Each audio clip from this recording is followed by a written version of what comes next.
All right. Well, we are. So what's up? How's it going? How's the week been? I'm excited, man. I'm excited that this is live. It's a great opportunity to get some interactions with others that are following along with us. If there's any questions, feel free to drop them in the comments there. We're looking forward to covering any topics that are of interest to you guys. So I'm loving this live aspect of our podcast here right now. But it's been a phenomenal week so far for me. I'm feeling in a groove. I'm feeling focused. Lots of mental clarity. Um, Feeling like I'm making some great progress. So how's everything been with you so far this week? Good. And also, don't judge me too harshly that I haven't finished my Colossus. I need to paint a little bit more, but I've had some other things going on, so I'm rolling with it. But the week's been good. I can't believe it's already Wednesday, which is crazy to me. This week's kind of flown by. Let's talk about anything. I should have. Steve Magnus, I'm not sure if you've heard about him. He's a coach, but he's more into running. But like his stuff, I'm sure you've heard of Brad Stolberg, Mm-hmm. so they're like buddies and they have what's called the Growth Collective together. Anyways, both have written a lot of books. Reading Steve's latest book, which I'll either put the title. I don't know any book title. I don't ever remember a book title. So this isn't anything out of the ordinary for me. But it really got me thinking. And I put a post like in my stories last night about, I always think about training a lot. Obviously, we kind of center our lives around it to like build that base kind of literally and figuratively so that we can go and be the people out in the world that we want, do the things we want to do, kind of without worrying about whether or not we have the faculty, like whether that's physical and or mental, right? We're always mentally training, physically training. But anyways, got me thinking about like how the middle of the journey, or excuse me, the beginning of the journey, you can ride the excitement. You're motivated, you're like excited about this thing, so it kind of keeps you going. The end is kind of the same, where if you're approaching your end goal, and again, you kind of have that excitement, you want to be done, whatever it may be. But it's that middle portion that you can start. I can like always tell with clients, and I think there has been studies done on this where about, I want to say it's about the 6 week mark, where somebody's like, oh my God, like all of this stuff I have to do, it isn't just like temporary. I guess it could Mm-hmm. be, but it starts to be like, oh, okay, how do I really incorporate all of this in my life? And so a lot of people fall off. So it's really that middle portion of things that cause people to fall off. But really, that's where leaning on mindfulness, that's where the like journey kind of truly always resides. That's really the most exciting part to me because you have a little bit under your belt. You're not an expert, but an expert, quote unquote. But it's leaning into that where it isn't really about, let's be honest, when you get to a certain level, you can't even make 1% gains, right? Mm-hmm. You just can't. Your gains are so little. And I'm not just talking about muscle gains, I'm talking about if you're a professional pickleball player, grandmaster in chess, whatever that may be. Like your progress, you measure it almost in years versus days, weeks, or months. But that's where if you lean into it, to the discomfort, I think it becomes a lifelong thing versus a 90-day thing. So I was kind of curious to see what you thought about that. So many thoughts popping in my mind as you're talking about that. What a great topic. And I'm always encouraging my clients, my friends, to design their lifestyle in a way that allows them to thrive, that brings joy to their life, something that they see themselves doing for the long term right out of the gates. I just had a new client start with me this week, and right away she was saying, well, Can I start off with a detox? No, she's like, I just need to, I need something to get me going right away. Just, I need to see some results, some progress. I'm like, we're playing the long game here. Like, do you see yourself doing a detox for the rest of your life? Like, I get it.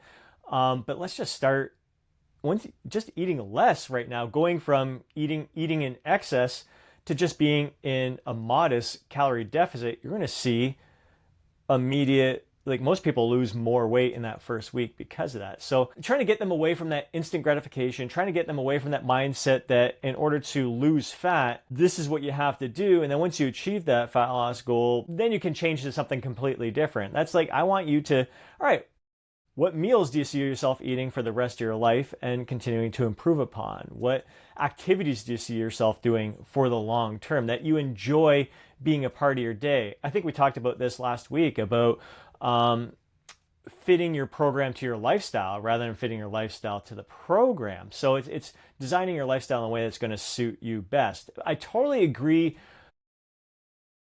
I've been doing a lot of reflecting on how I've evolved over the years. I had a great conversation with my daughter last night about how she's evolving with her training. She's 21. Both my kids love being in the gym, and she's taking on some mixed martial arts now and changing her training workouts to kind of suit that as well. And I reflect back on my journey, and I really, as a coach, always have to consider that, like, I've always loved athletics. Like, I've always done things that bring joy to my life. I was on skates. I wasn't even 2 years old and I was on skates, skating in my parents' backyard, playing hockey at a young age. Like, I loved hockey, loved baseball, loved track and field. And at 13, the moment I picked up dumbbells, it's like, hell yeah. Like, it wasn't anything that I had to force myself to do. I'm so fortunate that I've done things that I've been attracted to right away. I've always done activities that I enjoy. If there was something I didn't enjoy, I'm not going to do that. You could, if there was stuff, like even like back in the day when I was younger, I didn't enjoy yoga. You couldn't have paid me to do yoga at the time. So there's different stages of our life how we've evolved, where now I'm like, I love it. So it's always having that open mind. Even though something doesn't work for you now, it could work out for you later. But in that middle ground, that time in my life when I was in my mid-20s, running a business, a personal training studio, had started raising kids, raising a family, life was hectic. It was insane. It was totally insane, to be honest. And I didn't have time to work out. Even though I owned a personal training studio, I was working 16-hour days. I didn't have time for myself. Started eating in excess, drinking in excess, and just fell out of my habits. And I didn't have time to enjoy what I wanted to enjoy. Once I got back into it, I was just doing like quick 10-minute workouts in my home office. I didn't have time to go to the gym.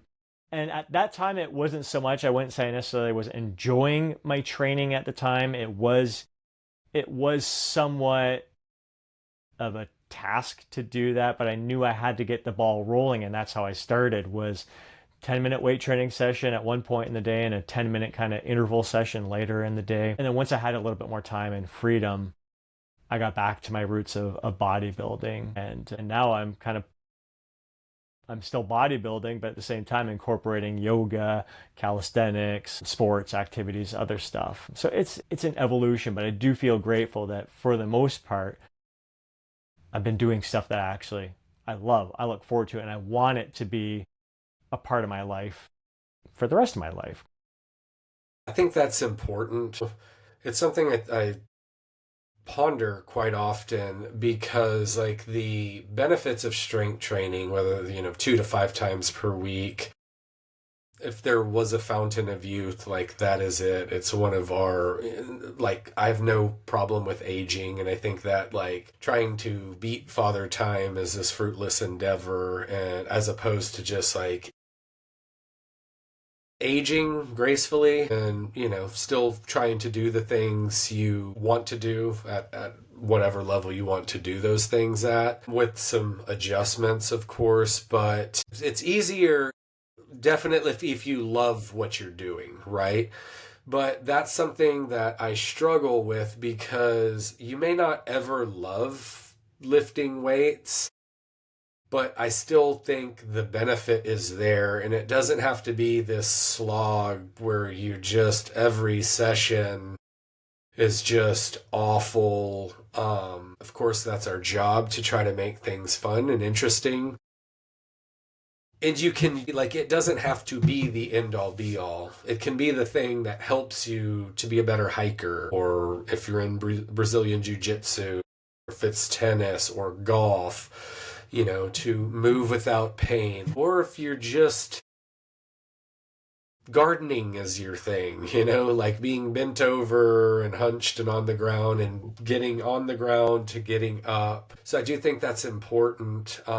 Now, to jump back, like to what you were saying about your client, and I do think that's interesting because I think even though everyone knows kind of what to expect, on some sort of level, everyone knows, like, hey, I can't slam on 12 donuts a week and or keep up what I'm doing. Something's gonna have to change in order to like progress. And I talk about that middle part of the journey.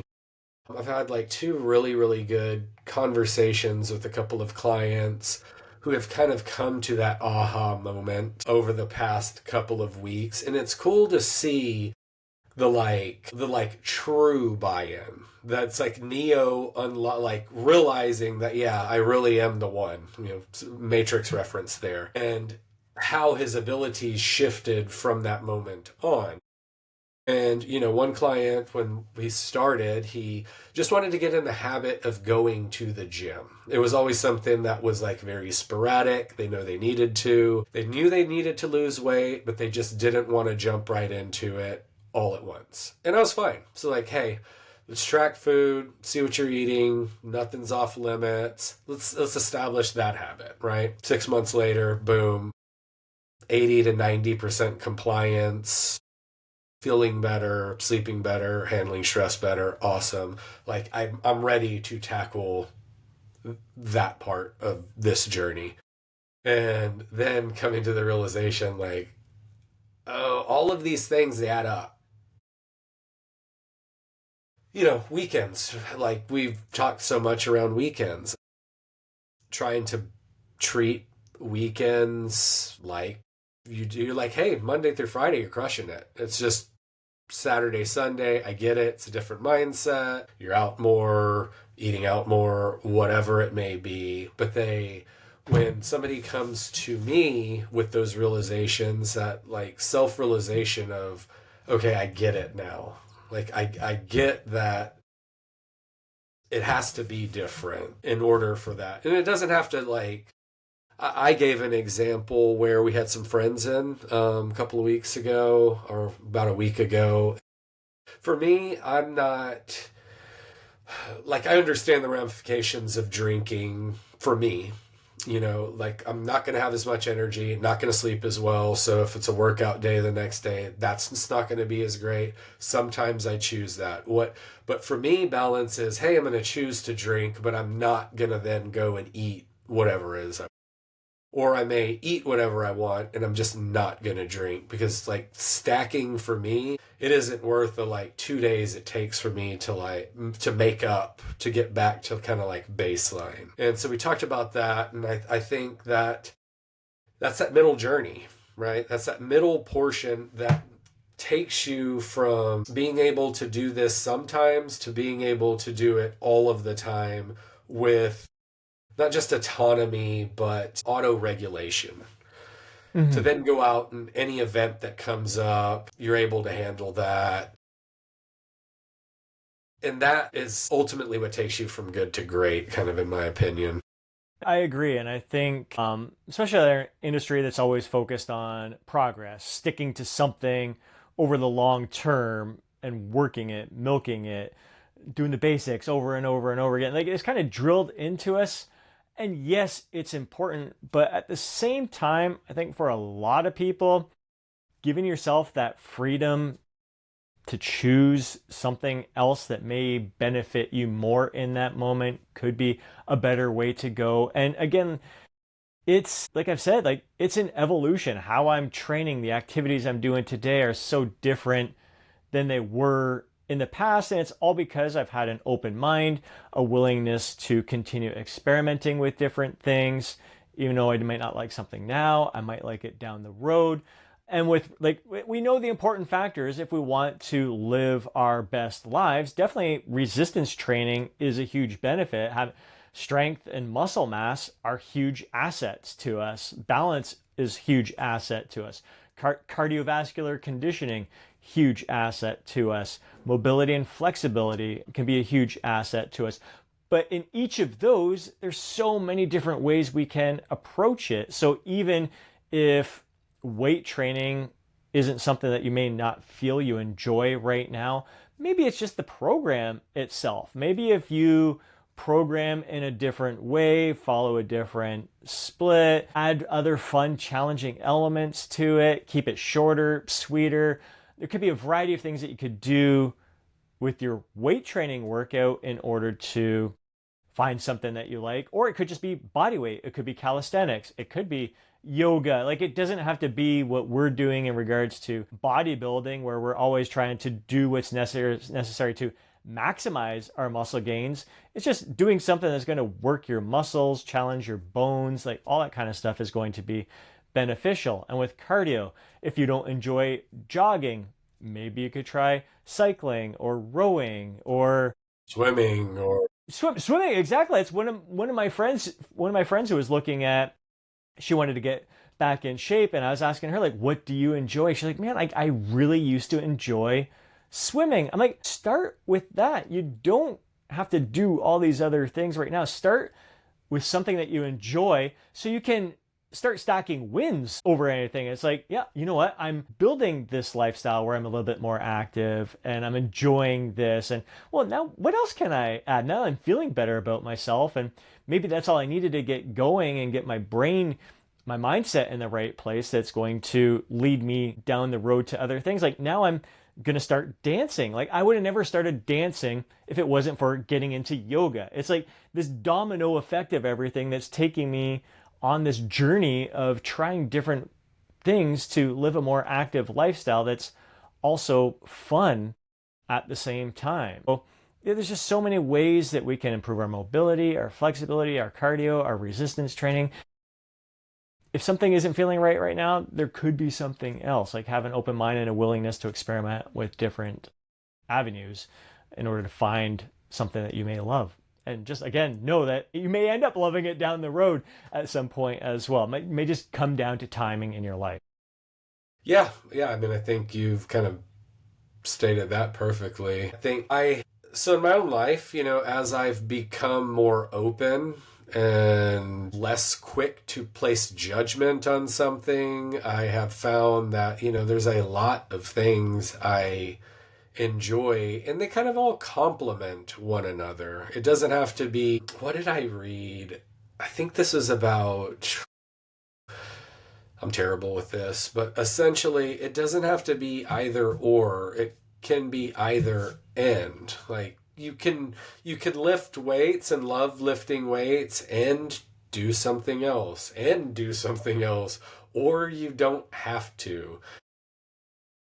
It Yeah, in some ways it does make it easier if they're kind of like intertwined, but they just don't have to be. Like dancing, and you could just dance because you love dancing, right? And that's fine. It doesn't have to be for burning calories. It doesn't have to be because it keeps you active in any sort of way. You can just love dancing, and that's cool. Like, no one's judging you. And if they are, like, who cares, right? You just.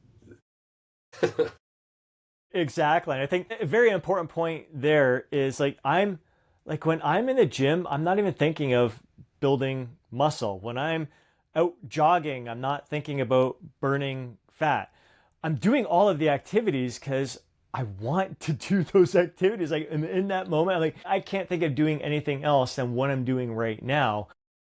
I really look forward to that. So when you find those things, I think that's really where the beauty lies. And like you said, they can all, many of them integrate together. Like even with the calisthenics, like I was talking with my daughter last night, like I can't believe I'm going to be 50 years young and I'm thinking of doing a planche and handstand push-ups and all these different crazy calisthenic movements. But I'm always looking at, okay, with my workout, so if I want to do this movement, what are the muscles that I need to strengthen more and in what movement pattern, and trying to getting them to translate back and forth together. But it's fascinating. And again, I'm always looking for, I may not be able to get stronger with weight training right now. I may not necessarily be able to gain much more muscle, but I can grow and improve by challenging myself in these different ways, learning these different skills. They're going to benefit me in a variety of ways. Yeah, two things there. One, I will circle back to, but frequently I play pickleball with gentleman's name is Christian, and he's 65, and he has always been active, doing yoga. He is a cyclist. Of course, he does pickleball. He's 65, and like he moves like somebody 20 years younger. It's pretty ridiculous, but I think that is like the ultimate goal. Like that's how it should look, by being active, by doing whatever it is, just doing things you love, finding an interest. It just like keeping that activity, because it is true, like what you don't use, you lose. And so losing some of that explosiveness, whether it be in sports or just in life, and those movements. And of course, like I know, over the last year, the same with me, and being injured, and when you just can't move in the same way, like you really do, it's very easy to take for granted those things. Now, to jump back a little bit and talk about one thing, again, I struggle with, like the messaging around this, because I always love reading about, you've got to do what you love, and like it's not about the money. And like you have these people, and the people saying it, they mean well, they really do, they mean well, but it's like easy when you have like $50 million in the bank and you already did the work, and then you're at the place. And so I feel a little guilty for saying that, because there was a point in time where I didn't have the physique I wanted. I didn't move how I wanted. I wasn't confident in my body and who I was and all of that. And of course, I put in a lot of work into growth and all of those aspects. But now that I'm on the other side of it, it is easy to say, well, maybe it isn't about that. When somebody may just be starting their journey, is that something that, like, how do you message that? How do you feel about that? Because now that you're on the opposite side of that, like, that doesn't detract from the work it's taken to get here, the work it's taken to maintain,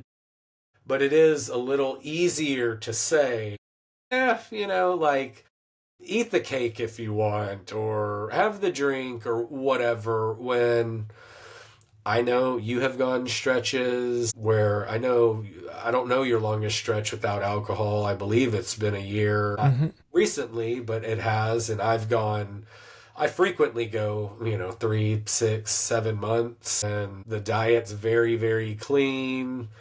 And it's just kind of a byproduct of my life at this point. But for somebody who does struggle with that stuff, like how do you message that? Yeah.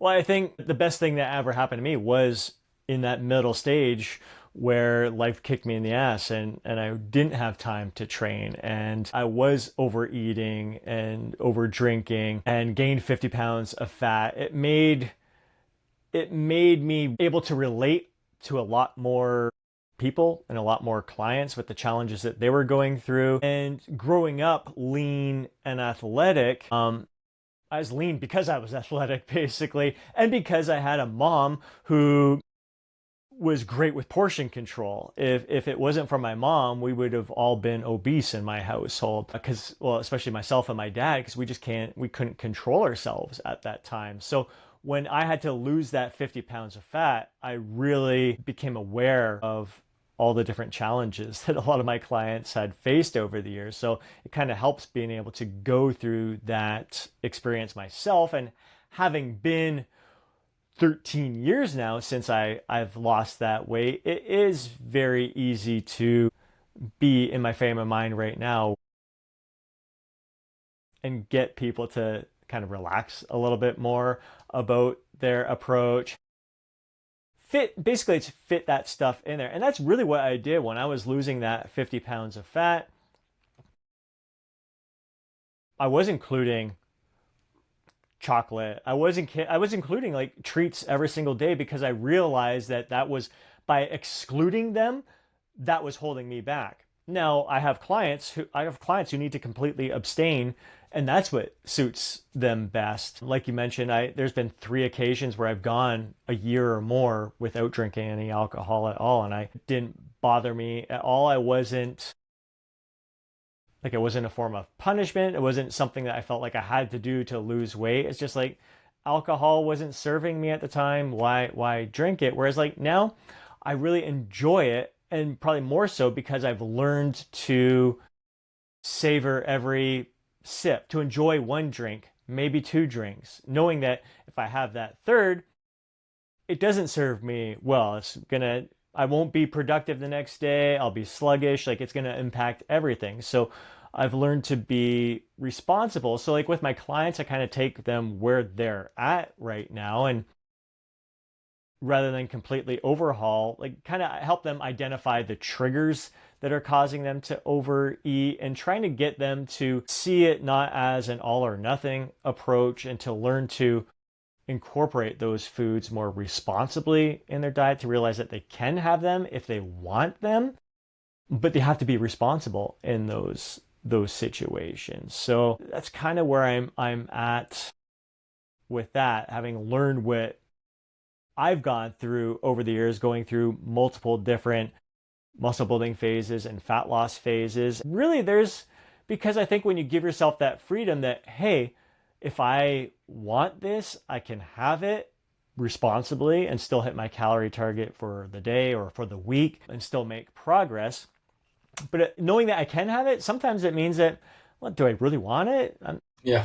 No, I don't. I don't have to have it. Whereas before, it's like, God, I've got to wait 3 days to have this, or 5 days, whenever my refeed day was or cheat day was or whatever. I'm like, I gotta wait this time, and it's like it just creates it. All I could think about was those foods, whereas I'm like, now I don't think about it so much, and now knowing I can have it any day, I've learned I can be more responsible with that. But there was one fat loss, like the last mini cut I went through.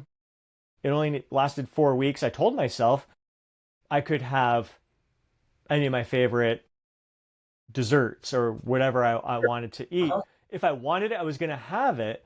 And each day went by, a couple days, a week, and like I had no desire for anything other than the whole natural nutrient rich foods. I was making great progress in the gym. My scale weight was consistently going down. And like, why? This is great. Like, I've never felt better. Let's keep this going. And again, if I want to have a dessert, I'm going to have it. If I want to have pizza, I'm going to have it. But each day I just kept like this, I'm feeling better and better. I kept hitting personal best, and I was just thriving from that. So I'm like, why change? The next thing you know, it's like 28 days and I hadn't had anything, and I really haven't thought about having anything that wasn't whole, natural, nutrient rich. So that was a pretty cool experience in and of itself. It all works. Like it's all, Yeah. you can take that. You just go with what feels best to you in the moment, what you feel is actually going to serve you best. And Of course, I do think you have to put in some work to understand, like, your triggers, like you said, and identify them. I think that's a huge part of kind of crafting your lifestyle, because events are going to happen. Unexpected. You won't go to the grocery store. You've got to go out for, like, those things are enjoyable, right? I mean, like, Granted, these days, I mean, it's super expensive out there for like a mid meal, but that's a different topic. But no, like I used to freak out. I used to freak out if like I had an unplanned meal. Now, thankfully, I've reached a point that I can help other people realize as well. It's such a drop. It's like a drop in the ocean. Like maybe in that moment it feels super heavy, and that's not discrediting what somebody feels, because what you feel in that moment is very important. But if you just get back on track, even if you went over by a lot of calories, if you just get back on track the next day, it really is going to even out. And it's not it's not worth the stress worrying about those things, especially given, use mine. Our situation's a little bit different because you have older kids. My kids are still in the house. Like, so there are some times where I like optimizing it doesn't mean anything.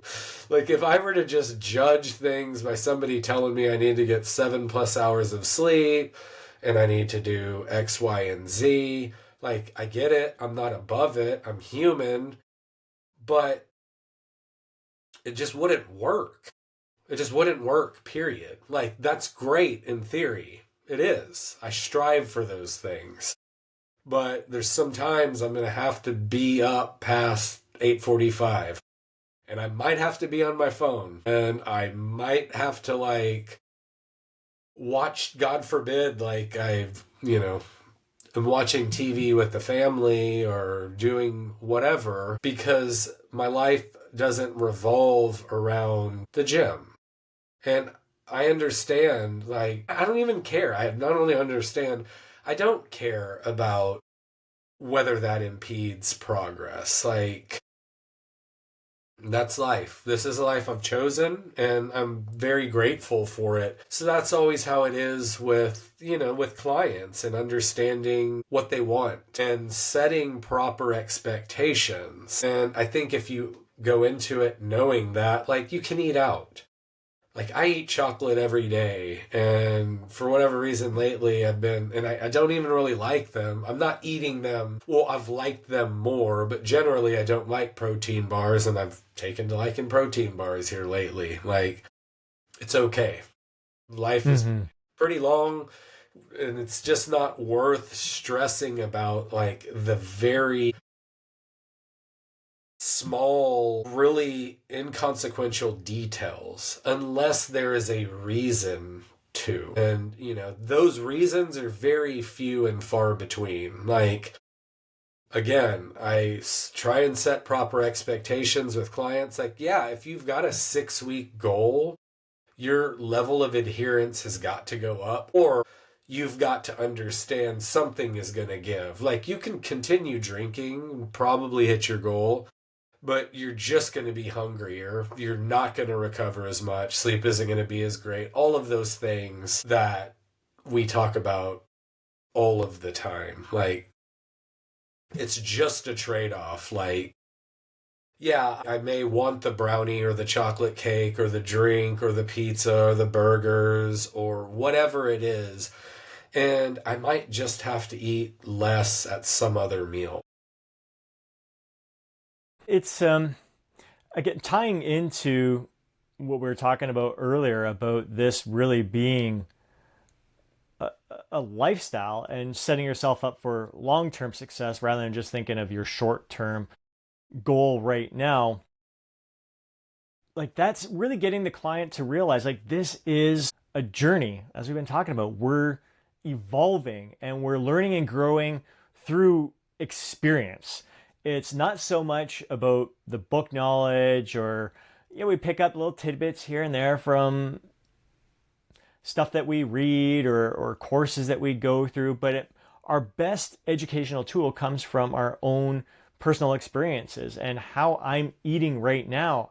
It's been a process to get to this point where I've gone through the work of identifying my triggers, what were holding me back, the conversations going on in my mind. And I have grown tremendously during the past 13 years each time I've gone through a fat loss phase or trying to maintain my weight, because it really comes down to that heightened sense of awareness. And even still getting to this point where things appear to be somewhat effortless, mindless, move through my days with ease. I mentioned to you the other day, like last week, there was a couple occasions, and again, usually alcohol is involved, where just one or two drinks, usually it just takes one drink where judgment gets a little clouded. And I had two drinks on Thursday night.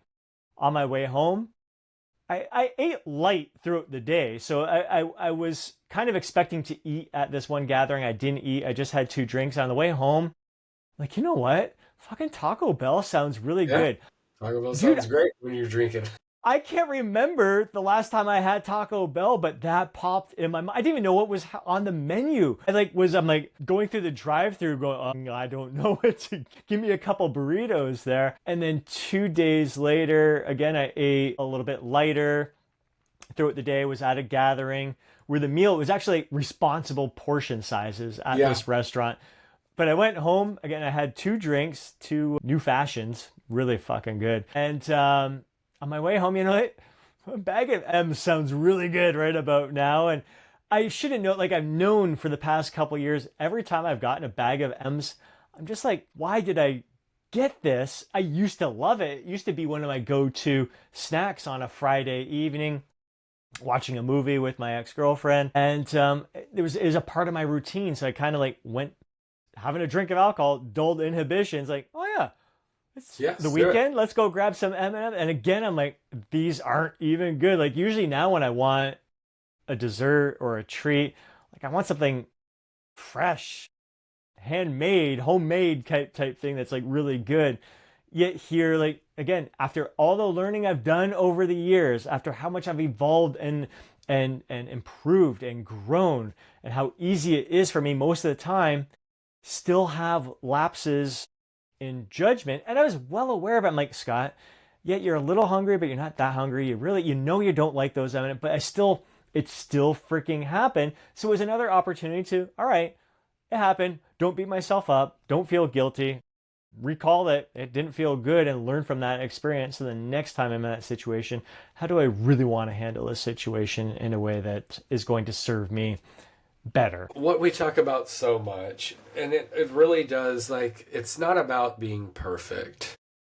Because sometimes the right choice is to eat the chocolate cake, and other times it's to say, no, I'm good. Like, they're both right. Neither of them are Mm-hmm. wrong. But Mm-hmm. it's doing so from a position of power and like awareness. And again, you're not going to be perfect in it. And, I've gone through cuts and I've been very, very lean, eating a lot of processed foods, like Franken creations with cereal and protein powder and nut butters and chocolate. Like, what can I throw in ice cream all in one bowl? And like, I stayed lean because I controlled my calories. That's it. And there wasn't any magic.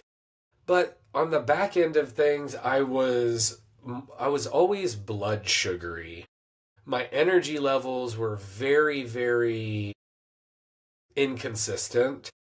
Like, I didn't feel great. My mood was always a little bit off.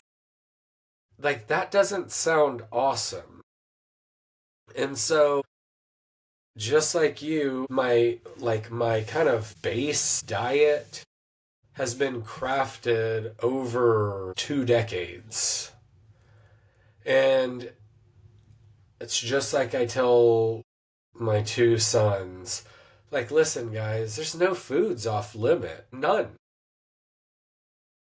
But if you're honest with yourself and you eat something and you don't feel great, or you just feel like you're not thinking as sharply, or your energy's kind of off, or whatever, like, it's just be honest with yourself. And we just eat more foods. We eat foods that make us feel better the majority of the time. And understand that, like, We're going to eat those other foods sometimes. It's not off limits. Eat it whenever you want. Breakfast, lunch. Eat it daily if you can, and that is great with you and you're happy with things. But it's having the awareness to how something is really making you feel. And then I think it just takes being very, very honest with yourself. And I think a lot of people aren't. They know Mm-hmm. something's not vibing with them. And I'm not just talking about food, with whether it's a relationship or a job or whatever that may be. And they just kind of ignore the warning signs. And I think that's the worst thing you can do, personally. Absolutely. And it's always coming back to awareness. There's just no doubt about it with everything. And too much of a good thing can be detrimental to you as well. And it's stuff that I've having conversations with some clients as well who chase the stimulus as well. They're like, this is what I need to do. Some of the research says I need to do this kind of volume if I want to grow. Yet they're always feeling fatigued. They aren't enjoying going to the gym anymore. I'm like, listen, like have that awareness. Like this may not be serving you best right now. Dial things back and see how your body responds to that. And a lot of times we can be chasing what we think is optimal, or it may seem like we're doing all the right things, and you very well may be doing all of the right things. But if you've developed a heightened sense of awareness and you're in tune with your body and you're like, I'm doing all the right things, but something is slightly off, kind of gets you looking a little bit deeper and deeper. I'm thinking of you in your situation where your blood work came back fantastic. Your lifestyle was pretty much dialed in. You're like, what else can I do? Everything seems right, yet your recovery scores were not so hot until you started digging in a little bit deeper, changed your macros with your food, started playing around with a few things, started taking a couple different supplements, and then you're like, shit, now I'm sleeping better and feeling better all around. But if you didn't have that heightened sense of awareness, you'd been like, I'm checking all the boxes, I should be okay. What the fuck? But you're like, I need to dig deeper and get to the root cause of why I'm not recovering as well. I don't have the kind of energy that I feel I should have when I'm living this kind of a lifestyle. Yeah. I mean, even right now, like I don't walk around. I get a lot. I'm not sure if you do, whether it's at the pickleball court, randomly, just random. I'll be at a grocery store and somebody will make a comment and like, I'm not a robot. Like I do a lot wrong. And I'm consistently working on things and trying to understand myself better. And it's not easy. Like right now, I know 9 times out of 10, my second caffeinated drink of the day isn't serving me. Like I typically don't feel amazing after it, but it's that like habit of I want a taste of something, and like a sparkling water is not doing it. Like the only thing that does it is that thing, and it's just like, so I'm not perfect, I'm not a robot, I seek outside help. Like I know, like I talk with you quite frequently about like, hey, help me figure out my blind spots here and use all of these tools I have to better tweak my situation. And when we figure it out, then a new variable comes into play and it'll change. And that's just kind of part of it. But again, to me, it's always just, if you can't admit there's a problem, then you can't change anything. And so it is, I know you always say your Scottism is, a heightened sense of awareness. And for me, it's an Aaronism, is like you just have to be honest with yourself. And once you can start doing that, and you're showing up for yourself more and more and more, then some of those like problems, quote unquote, that you run into kind of start falling off. You better handle them. They just don't seem as big of a deal. Then it's just something else takes its place. True, very true. And honesty and personal responsibility, like trying to cast blame on some outside circumstance, whether it's the food industry is against you, why making food taste so good, or advertisements on commercials, or whatever it is. If it's the television that's keeping you awake at night, I could blame the TV program. I could blame politics for keeping me up. But it's like my responsibility of how I'm going to react in those situations. Am I going to do what's going to serve me best and get a better night's sleep, hydrate myself, and take moments to rest and recover, knowing that those are going to be the things that serve me best. Like empowering myself by saying, like, if I just focus on what's in my control, I Speaking will of be that, best. so PSA, a restaurant's job isn't to serve you the healthiest food possible. A restaurant's job is to serve you the tastiest food possible and get you to come back. So it's not the restaurant's fault.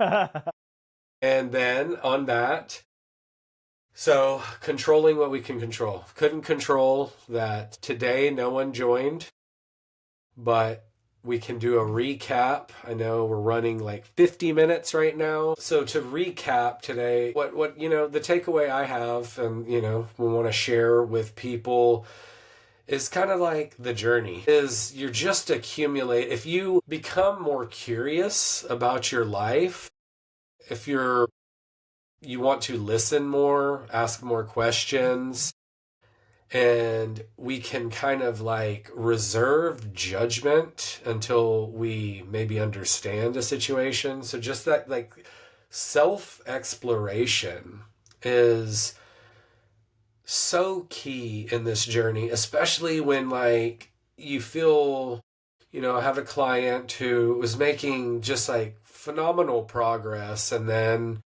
they ran into the weekend, family was out of town, and they kind of backslid a little bit, and it can feel like you will never regain momentum. It's tough. It's hard. Like, it is very hard when you don't know and you feel like you've let yourself down.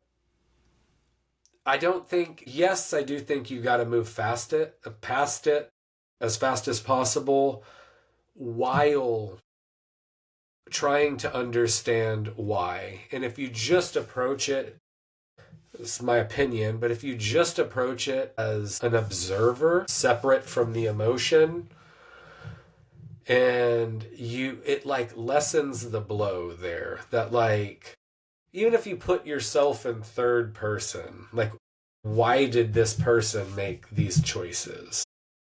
And then it's just not, like, you understand it's not the end of the world. You get another chance. And you can do better the next time. Like, you can just go into an event with maybe you were super hungry. Maybe you tried to save calories and that backfired.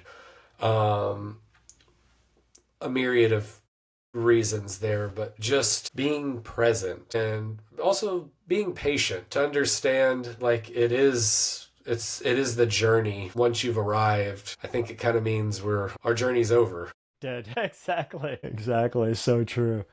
So true. I would say very much in line with that, like having not just a sense of curiosity, but playfulness with it all. Like, I think we're always looking, or at least newer clients are looking for rigid rules, or like, give me this meal plan, tell me exactly what to eat, tell me the exact workout to do. Whereas I think as a coach, the best thing we can do is help them, like, get them involved in the process as well, and get them to realize that there's no one size fits all. It's all about you, and being playful with experimenting with different avenues to achieve the same goal. There's just so many different paths to achieve the same goal. So be playful in your execution of the process there. And I would also say, like, knowing that this is a journey and we're never going to be perfect. We're always going to be continuing to learn and grow.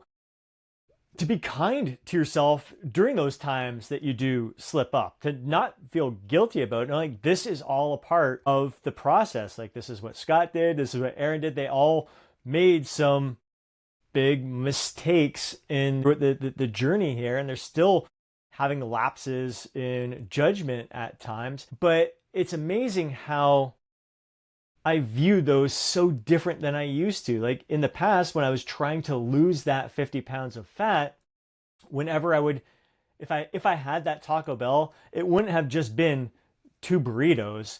It would have been a whole bunch of Taco Bell. Then I probably would have hit a dessert place for a sundae and something else, and I probably would have hit the grocery store for a box of cereal or something. Like I would have went nuts because I felt guilty that I blew my diet, and then I'm going to start again tomorrow. Whereas like now I laugh. I'm like, what was I thinking? Like, it's just, all right, learn from that experience. I had a couple of drinks. So when I have a couple of drinks, I'm thinking about food. I got to tell myself, you know what?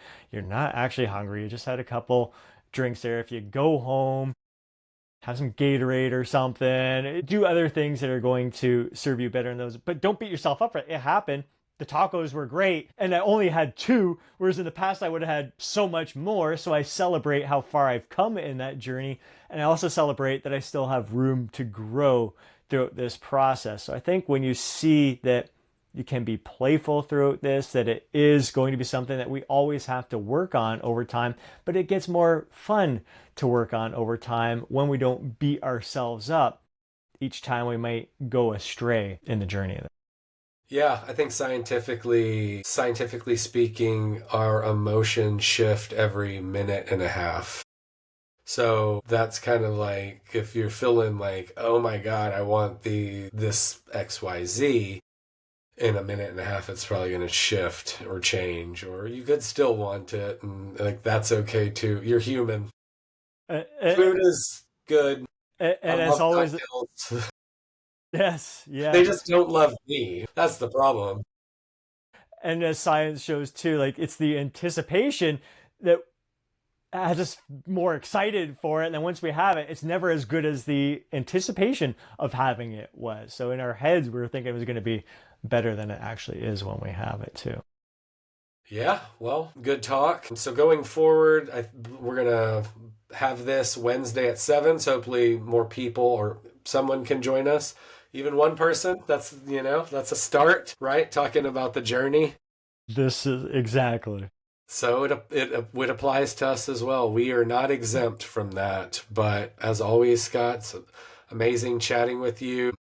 Love the conversation. Love to watch your growth and see how you have adapted since I've known you. And that's always like super cool to me that, I look to, you're not like 20 years older than me, but being 6 years older than me, I look to the older people in my life, like seeing the things that they continue to do and grow. Like that's super, super helpful for me. That's very, very rewarding to know that like you have to continue to put yourself out there. There are so many things and so many ways to grow. So thank you.